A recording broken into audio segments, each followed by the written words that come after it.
इसके बाद हम डिस्कस करें इंग्लिश या हिंदी, तो देखो उसके लिए मेरी स्ट्रैटेजी बहुत अलग रही है। मैं ये नहीं कहूँगा कि हो सकता है वो आप पे भी काम करे, क्योंकि मेरी इंग्लिश और हिंदी दोनों ही मेरी अच्छी थी। अच्छी मतलब ठीक थी, ऐसा नहीं है कि बहुत अच्छी थी, ऐसा है कि बहुत खराब थी। तो मैं ये तरीका एक मैंने अपनाया था इंग्लिश और हिंदी, क्योंकि देखो वो बहुत अच्छा रहता है और स्कोरिंग रहता है वो सेक्शन।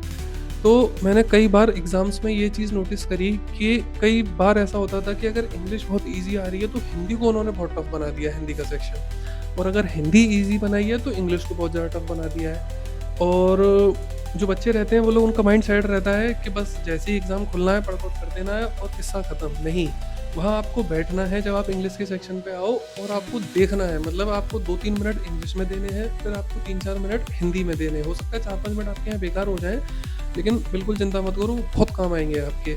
तो आपको ये आइडिया हो जाएगा कि इंग्लिश का सेक्शन जो है बहुत टफ आया है या हिंदी का सेक्शन टफ आया है, तो और जिससे आपको अच्छा लगे, जिससे आपको समझ में आए कि हाँ, इसमें मैं स्कोर कर लूँगा, वो सेक्शन करो आप। पहले से मत बना के ले जाओ कि नहीं मेरे को वहाँ जाके इंग्लिश ही करनी है, हिंदी ही करनी है। देखो जो हिंदी मीडियम के लोग हैं, जिनकी मतलब इंग्लिश उतनी अच्छी नहीं है, तो उन पे तो कोई ऑप्शन है नहीं। लेकिन जो इंग्लिश मीडियम से पढ़े हुए हैं और जिनकी इंग्लिश अच्छी है, आईबीपीएस, पीओ वगैरह में अच्छा स्कोर कर लेते हैं वो, तो उनके लिए तो ये बेस्ट स्ट्रैटेजी है कि आप आँख बंद करके मत कुछ भी करो कि इंग्लिश या हिंदी, वहाँ देखो कौन-सा सेक्शन ईज़ी आपको लग रहा है, जिसमें आप स्कोर कर सकते हो, उस सेक्शन को आप अटेम्प्ट करो। मैंने एग्ज़ैक्टली यही किया था, और मेरे इंग्लिश अटेम्प्ट किया था क्योंकि हिंदी मेरी टफ़ आई थी उस साल।